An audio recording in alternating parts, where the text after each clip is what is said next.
첫 번째 사연. 단병에 걸려 죽었다 살아난 이야기. 생후 6개월 단이라는 병에 걸려 죽게 되었다.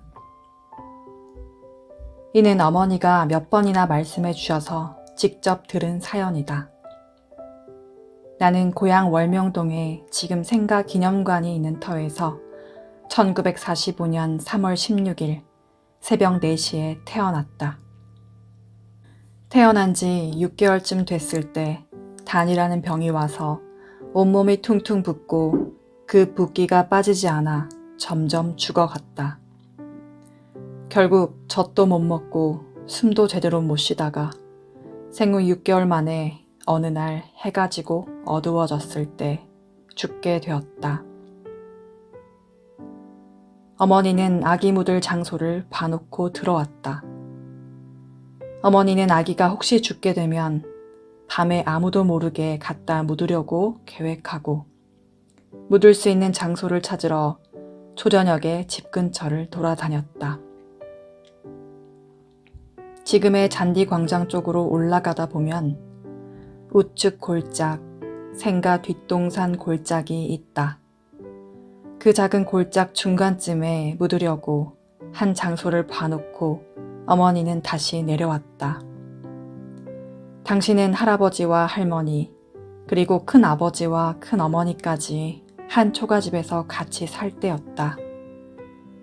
모두 아이가 죽은 줄은 알았지만 그래도 갖다 묻는 것은 식구들이 모두 잠잘 때 하려고 한 것이다.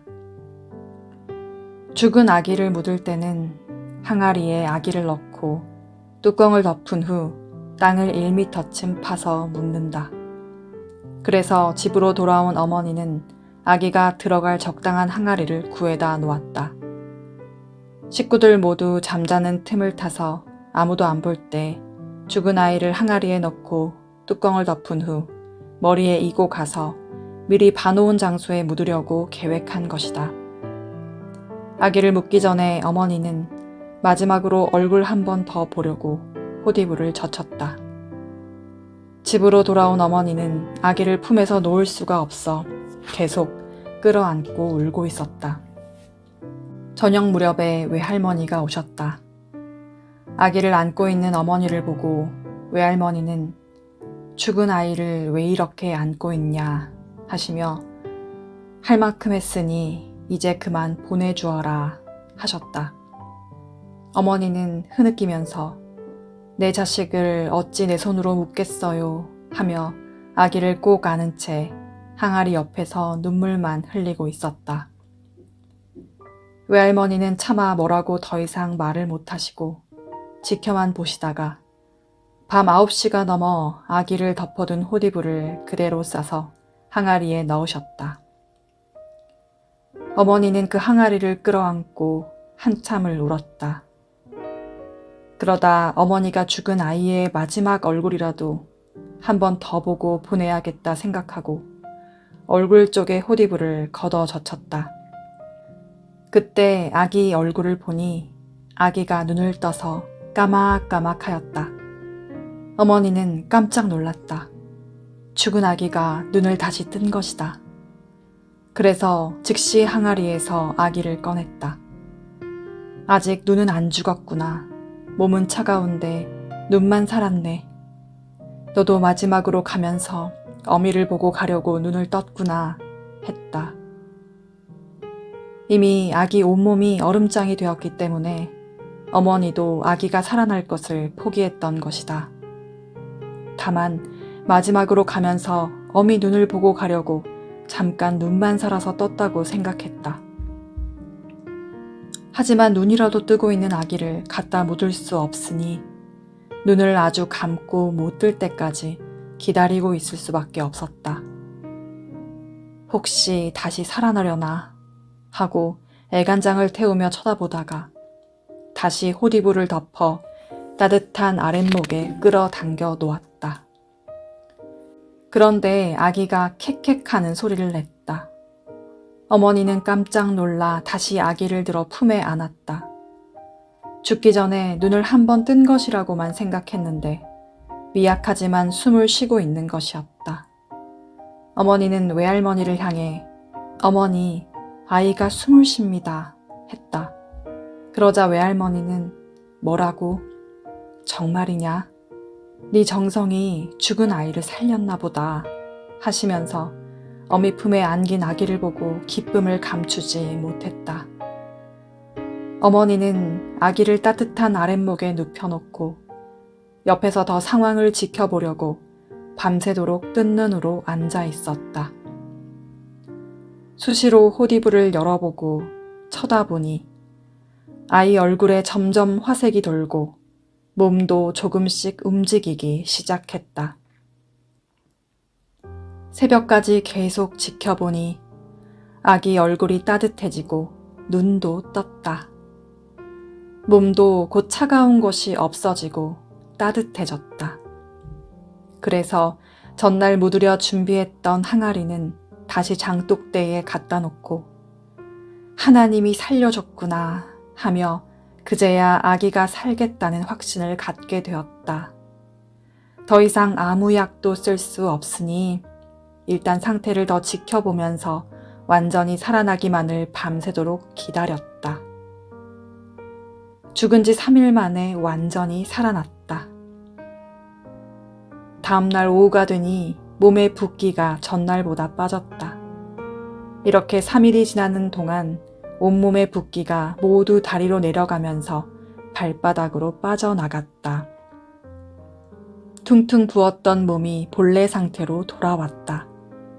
그때부터 젖을 물리니 아기가 쭉쭉 빨아먹었다. 3일 걸려서 완전히 살아난 것이었다. 기이하고 신기하게 생명이 살아나는 표적이었다.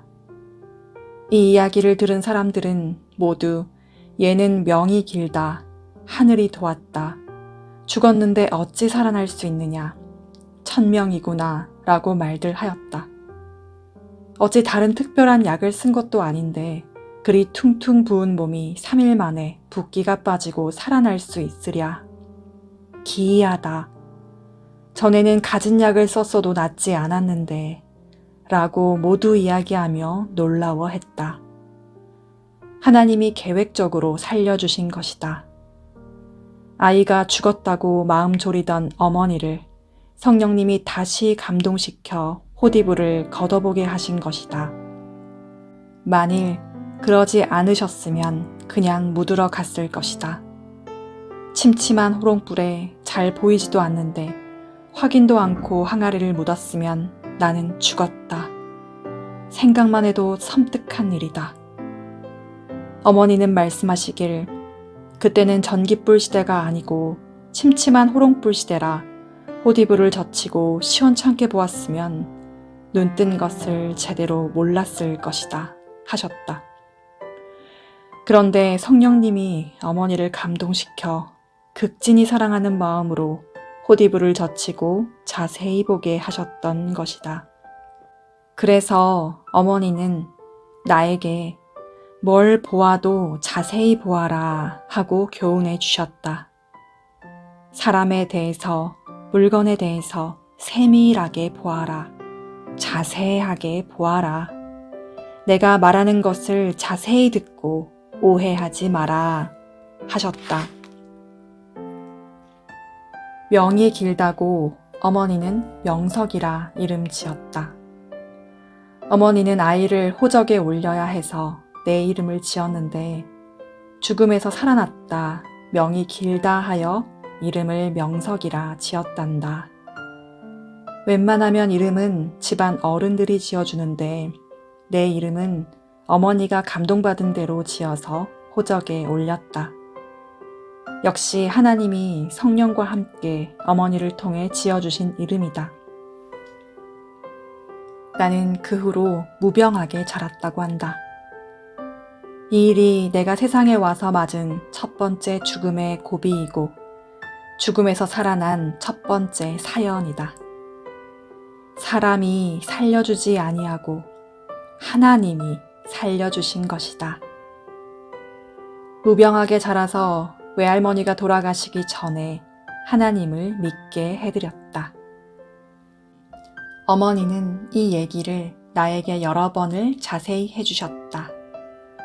단 병에 걸려 내가 죽게 되었을 때 외할머니가 찾아오셨다는 이야기도 해주셨는데 그것을 잊지 않고 있었다. 세월이 흘러 19세가 되던 해, 외할머니께서 병으로 쓰러져 누워 계시다는 소식을 어머니 통해 전해 들었다. 나는 외갓집에 다녀오신 어머니께 외할머니 건강은 좀 어떠세요? 하니 어머니는 외할머니가 곧 돌아가실 것 같다고 했다. 왜 그러냐고 물으니 할머니께서 평소 안 하시던 말씀을 하시면서 억지를 부리신다는 것이었다. 무슨 말씀을 하셨는지 들어보니 이 겨울에 추어탕과 참새고기가 먹고 싶다고 하시더라. 한겨울에 딸기 먹고 싶다고 하는 것과 뭐가 다르냐. 고기와 생선을 사다 드리는 것은 어렵지 않지만 이 겨울에 미꾸라지와 참새를 어떻게 잡아 드리겠냐 하시며 어머니는 한숨을 쉬셨다. 나는 그 얘기를 듣고 어머니 걱정 마세요. 해드리면 돼요. 했다. 그러고 나서 다음 날부터 나가 새 덫으로 참새를 잡고 꽁꽁 언 논 구석에 웅덩이 얼음을 깨서 물을 퍼내고 삽으로 흙을 판 후에 미꾸라지를 잡았다. 손이 너무나 차가웠지만 외할머니께 드린다는 생각에 추위를 이길 수 있었다. 결국 어렵게 잡은 참새와 미꾸라지를 어머니께 가져다 드렸다. 어머니는 깜짝 놀라시면서 이것을 어떻게 잡았냐 하며 뛸 듯이 좋아하셨다. 어머니는 정성스럽게 추어탕을 끓이고 참새를 구워서 나와 함께 외갓집으로 갔다. 외할머니께서는 내 손을 꾹 잡으시며 참으로 신통방통하다. 너는 어떻게 참새를 잡아올 생각을 했냐? 하시며 기뻐하셨다. 그리고 이어서 말씀하시길 내가 참새고기가 먹고 싶었지만 며느리한테 이야기를 하겠냐? 아들한테 하겠냐? 손주한테 하겠냐? 그런 소리 하면 노망해서 하는 말이라고 하지. 그런 얘기 편하게 할 사람이 딸밖에 더 있겠냐? 그래서 말은 했는데 말해놓고도 실제 먹을 거라고는 생각은 조금도 안 했다. 그런데 생각지도 않은 외손자가 잡아온 참새고기를 먹게 됐으니 이제 여한이 없다. 이제 더 먹을 음식이 없어 하셨다. 이때 어머니는 나를 보고 눈물을 글썽이며 이것은 황소 한 마리보다 크다. 고맙다 하셨다. 그리고 속마음을 얘기하시길 너희 외할머니는 내가 이곳으로 시집와서 가난하게 사는 것을 보시고 우리 집을 많이 도와주셨다. 외할머니께 받은 은혜가 하늘같이 높고 바다같이 깊은데 아직도 잘 사는 걸 보여드리지 못하고 마음만 아프게 해드렸어. 그런데 오늘 너 때문에 조금이라도 은혜를 갚게 됐으니 마음이 편하다 하시면서 흐르는 눈물을 닦으셨다. 하나님은 갓난아기인 내가 단 병에 걸려 죽게 되었을 때 외할머니가 오셔서 살펴주신 것을 기억하사 훗날 이렇게 할머니가 원하는 것을 나로 하여금 해드리게 하신 것이다. 또 한 가지는 외할머니가 돌아가실 날이 머지 않았을 때 하나님을 믿게 해드린 일이다. 할머니는 그때 이방신을 믿고 있었다. 산에 가서 정성을 들이고 음식 갖다 놓고 절하며 제사를 지내셨다. 그래서 하나님을 믿으라고 했다. 그랬더니 할머니는 나도 산에 있는 신을 믿으니 하나님을 믿는 것과 같다 하셨다. 나는 할머니, 그 신은 절대 하나님이 아니에요 하며 하나님을 꼭 믿어야 된다고 말했다. 하루는 할머니께서 내가 죽을 날이 가까이 온 것 같다. 저승사자들 몇 명이 와서 나를 데려간다고 하며 집 근처에서 서성거린다 하셨다. 외할머니는 산에 가서 정성을 많이 들여서 환상도 잘 보고 영들도 잘 보셨다. 내가 할머니께 말하기를 할머니가 하나님을 안 믿으니까 나쁜 영들이 와서 나쁜 나라로 데려가려고 하는 거예요. 했다. 그랬더니 할머니가 하나님은 어떻게 믿는 거냐? 하시기에 하나님을 부르며 내가 얘기하는 예수님을 믿으세요. 예수님이 구세주예요. 라고 말씀드렸다. 그리고 매일 하나님을 부르면서 하나님을 믿겠다고 고백하세요. 했다.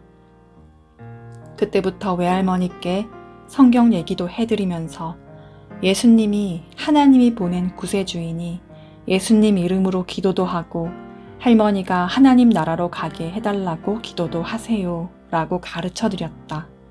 그리고 일주일씩, 10일씩 계속 하나님 얘기를 해드렸다.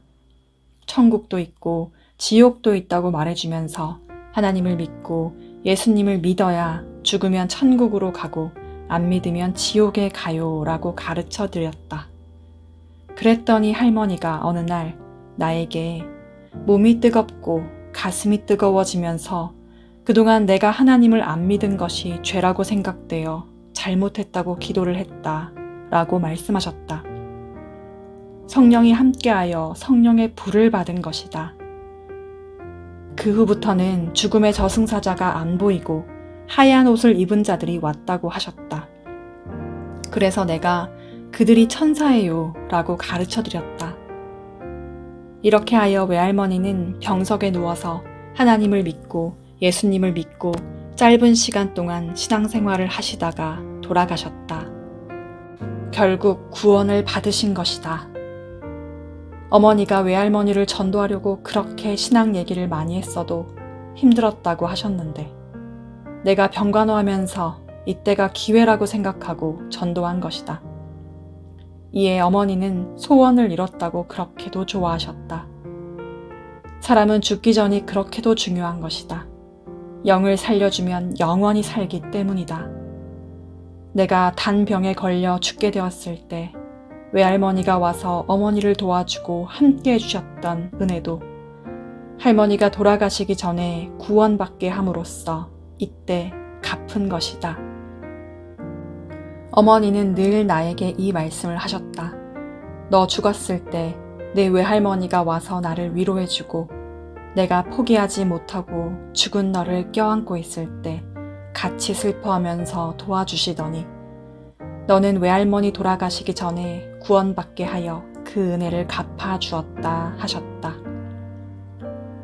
내가 커서 하나님의 사명자로 쓰일 것을 사탄이 알고 병으로 치고 죽음으로 끌고 갔다. 병에는 사탄이 끼어 있어 죽음으로 끌고 간다. 사탄은 이미 내가 크면 하나님의 사명을 받고 구원의 사명을 할 줄 알았기에 어린 내 생명을 죽음으로 끌고 가려 한 것이다. 그러나 생명은 하나님이 주관하시니 생명을 빼앗아 가지는 못한다. 그러므로 하나님이 내 생명을 살리시고 어머니를 도와 사는 길을 주셔서 내가 살게 된 것이다. 예수님 때를 봐도 예수님이 태어나자 바로 죽음이 닥쳐서 살 길이 없었다. 헤롯 왕이 마병을 보내서 죽이려 할 때 그냥 놔뒀으면 죽었는데 하나님이 요셉에게 미리 계시해 주어 애굽으로 피하게 하셨다. 그래서 죽지 않고 살았던 것이다. 이와 같이 이 시대도 내가 커서 하나님의 사명자로 쓰일 것을 사탄이 이미 알고 태어난 지 6개월 된 아기를 병으로 치고 죽음으로 끌고 갔다. 그러나 생명을 주관하시는 하나님은 뜻이 있으니 다시 살려주셨다. 인간은 포기하고 끝났어도 전지전능하신 하나님은 3일 만에 살리셨다. 인간이 다 끝났다고 포기했을지라도 하나님은 다시 모정에 의해 사랑을 느끼게 하여 성령의 감동으로 죽은 시체를 다시 들여다보게 하셨다. 인간은 포기하고 끝났어도 전지전능하신 하나님은 성령과 함께 계획적으로 행하셔서 하나님이 죽은 아이의 눈을 뜨게 해서 살리신 모습을 어머니에게 보게 하신 것이다.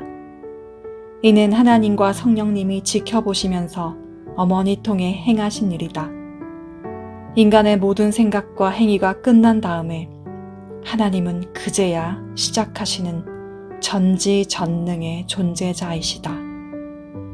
그래서 인간의 힘과 능력, 약이나 의학으로는 끝났는데 하나님은 생후 6개월 만에 죽은 어린아이에게 3일 동안 역사하시어 3일 만에 살리신 것이다. 기적이요, 표적이다. 내가 너를 죽음에서 살려주었듯이 너도 사람들을 사망에서 살려줘라. 이러한 불가능한 상황에서 결국 살리신 전지전능하신 하나님과 성령님이시다. 지금까지 인생을 사는 동안 하나님께 수시로 기도하며 어렸을 때 죽음에서 살려주셔서 고맙다고 감사하다고 말한다. 그럴 때마다 하나님도 성령님도 내가 죽음에서 살려주었다. 내가 너를 살려주었듯이 너도 사람들을 살려줘라.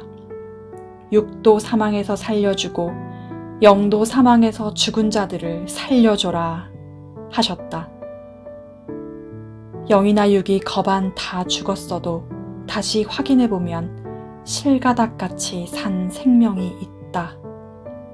이들을 위해 기도하고 행하면 하나님이 함께하사 살려주신다고 하셨다. 영이 사망에서 죽었다는 것은 죄를 짓고 죽었거나 하나님을 믿지 아니해서 죽었다는 것이다. 고로 하나님을 믿게 해줘서 살려주고 회개시켜 용서받고 죄에서 벗어나 살게 해주는 것이다. 전지전능하신 하나님과 그가 보낸 메시아를 믿지 않는 자는 육도 영도 사망에 처해 사는 자다. 곧 육은 세상의 모든 고통의 세계에서 살고 그렇게 살다 그대로 죽으면 영도 지옥이나 흑암의 세계로 가서 영원히 살게 된다. 그러나 하나님과 그가 보낸 메시아를 믿고 살면 영원히 황금 천국에서 살게 된다. 잔디 광장으로 올라가다 우측 골장만 보면 죽음에서 살려주신 하나님을 생각하며 감사한다. 나는 어렸을 때 어머니로부터 이 죽음에 대한 이야기를 듣고 지금의 잔디 광장으로 올라가다 우측 골짜기를 보기만 하면 내가 아기 때 죽었으면 저기에 묻혔겠다 하고 생각하며 늘 하나님께 감사했다. 지금까지도 그때를 잊지 않고 모든 섭리 사람들에게 이야기해 주어 모두 나와 같이 하나님, 성령님, 성자께 이야기하면서 고마워하고 감사한다. 지금은 월명동 잔디광장 우측에 산책로를 만들어 전망대로 가는 길을 내놓았다. 내가 죽어 묻힐 뻔했던 장소에는 소나무가 나서 거목으로 아름답고 웅장하게 자라 옛날을 생각하게 한다.